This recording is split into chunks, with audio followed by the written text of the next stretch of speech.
بسم اللہ الرحمن الرحیم۔ عزیز طلباء، السلام علیکم ورحمۃ اللہ وبرکاتہ۔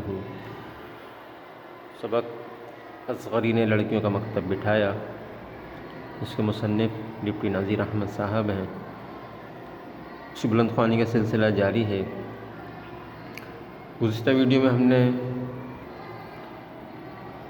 صفحہ نمبر 53 کے پہلے پیراگراف تک بلند خوانی کر لی تھی، جس میں ہمیں بتایا گیا تھا کہ بچیوں کی، لڑکیوں حسنیٰ وغیرہ جو ہیں، ان کی تعلیم کے لیے، ان کو پڑھانے کے لیے ایک استانی کی ضرورت درکار ہوئی۔ تو محلے کی ایک استانی جس کا نام اصغری ہے، ان کے بارے میں معلوم چلا، اور ان کی والدہ نے جب مانی جی کو ان کے بچیوں کی تعلیم کے لیے اس خاتون سے، یعنی استانی سے رابطہ کرنے کو کہا، تو مانی جی اس کے گھر گئیں اور ان سے گفتگو ہوئی، جس میں انہوں نے ان کو پڑھانے کی اپنی درخواست کی بچیوں کو، اور کہا کہ مطلب اس کے باقاعدہ تنخواہ کا تو نام نہیں لیا، لیکن یہ کہا کہ وہ آپ کے جو خرچہ وغیرہ ہو اس کی ذمہ داری لینے کو تیار ہیں۔ جس کے جواب میں اصغری نے کہا کہ بن داموں، یعنی بغیر معاوضے کے تو پڑھانے کو تیار ہوں، لیکن پیسے دے کر پڑھانا ہے تو اور بہت سی استانیاں ان سے پڑھوا لیں۔ اس کے علاوہ یہ بھی کہا کہ وہ ان کے گھر جا کے نہیں پڑھا سکتی اور بچیاں یہاں آ نہیں سکتی۔ اس بات کو بھی انہوں نے سامنے رکھا، اور اس کی گفتگو سن کے جو مانی جی تھیں کافی متاثر ہوئیں، اور وہ ان پہ فدا ہو گئیں، یعنی لٹو ہو گئیں، بہت زیادہ پسند کرنے لگیں ان کو۔ یہاں تک ہم نے پڑھ لیا تھا۔ سلسلہ تدریس کو آگے بڑھاتے ہیں صفحہ نمبر 53 کے دوسرے پیراگراف سے۔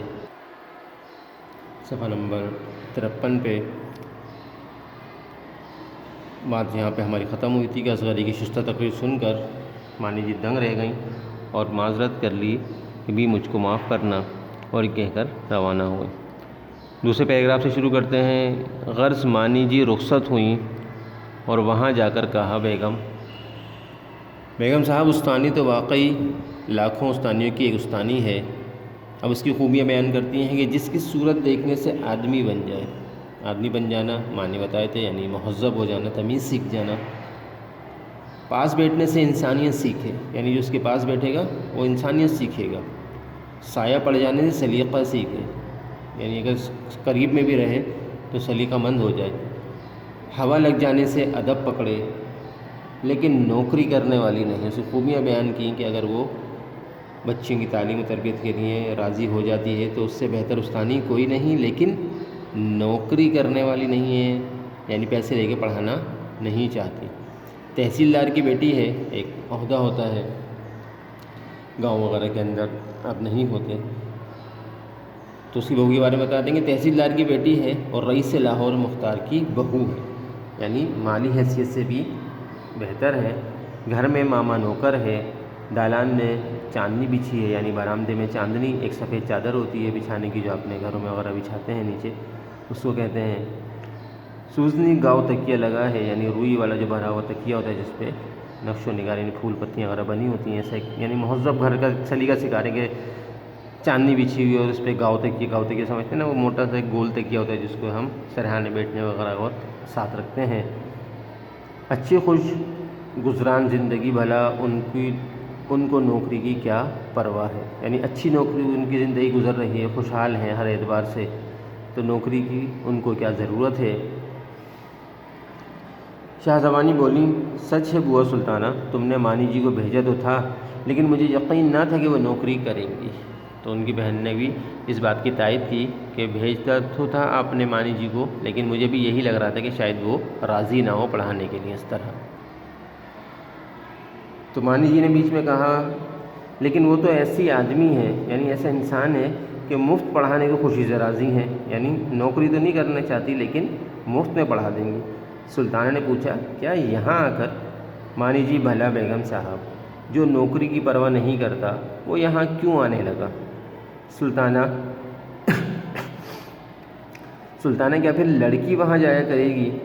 شاہ زمانی، اس میں قباحت کی کیا بات ہے، اس میں کیا برائی ہے، مطلب قباحت کا مطلب کیا خرابی یا کیا برائی ہے لڑکیوں کے وہاں جانے میں؟ سلطانہ، خیر حسنارا وہیں چلی جایا کرے گی، یعنی وہ اس پہ راضی ہو گئی کہ حسن عارہ کو ان کے گھر بھیج دیا جائے پڑھنے کے لیے۔ صفحہ نمبر 53 مکمل ہوا۔ دیکھتے ہیں صفحہ نمبر 54۔ صفحہ نمبر 54 پہ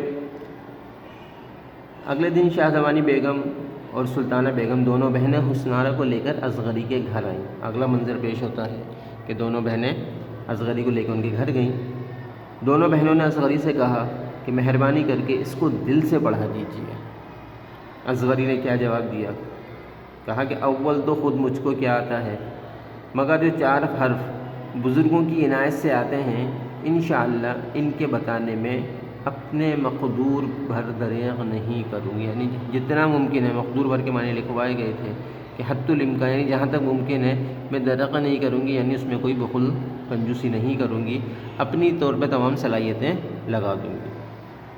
چلتے ہوئے سلطانہ بیگم اصغری کو اشرفی دینے لگی۔ اشرفی پہلے زمانے سونے کے سکے ہوتے تھے جو کرنسی کے طور پہ استعمال ہوتے تھے، دونوں اس کو وہ اشرفی دینے لگی۔ تو اصغری نے اس کے جواب میں کہ کہا کہ اس کی کچھ ضرورت نہیں، بھلا یہ کیوں کر ہو سکتا ہے کہ میں پڑھوائی آپ سے لے لوں، یعنی پڑھانے کے پیسے لے لوں۔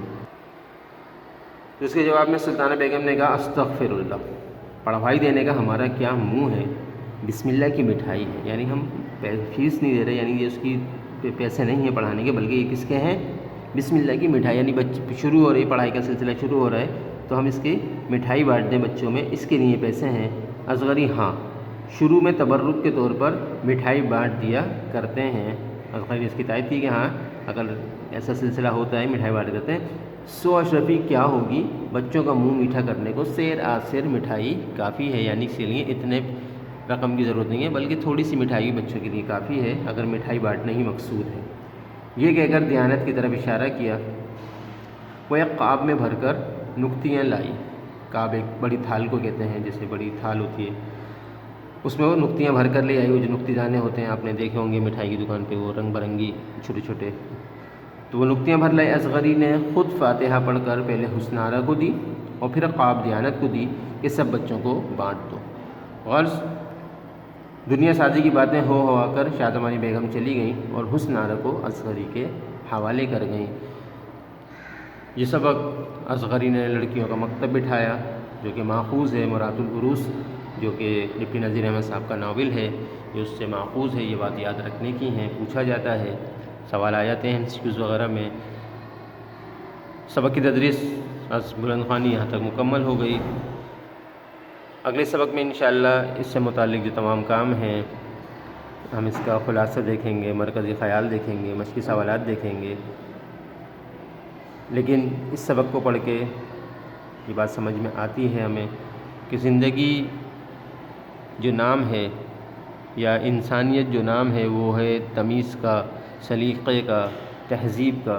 اگر انسان کے اندر یہ چیزیں نہ ہوں تو یقیناً اس کی شخصیت میں سمجھیں ایک کمی رہ جاتی ہے، اور صرف کمی نہیں ہوتی بلکہ بہت بڑی کمی رہ جاتی ہے، اور اس کمی کو دولت پورا نہیں کر سکتی، خاندان کا اسٹیٹس پورا نہیں کر سکتا، اس کمی کو تعلیم کے ذریعے ہی پورا کیا جا سکتا ہے۔ بات ہمیں سمجھ میں آنی چاہیے کہ ہمارے لیے تہذیب اور اخلاق اور تمیز کا سیکھنا انتہائی ضروری ہے، اور اگر وہ ہم گھر میں نہ سیکھ پائیں تو اس کے لیے ہمیں استادوں کی رہنمائی حاصل ہوتی ہے، استادوں کی قدر و منزلت کا اندازہ ہوتا ہے، اپنی زندگی کا اندازہ ہوتا ہے۔ باقی انشاءاللہ ہم اس کے مرکزی خیال اور خلاصے کو دیکھیں گے، مشقی سوالات کو دیکھیں گے۔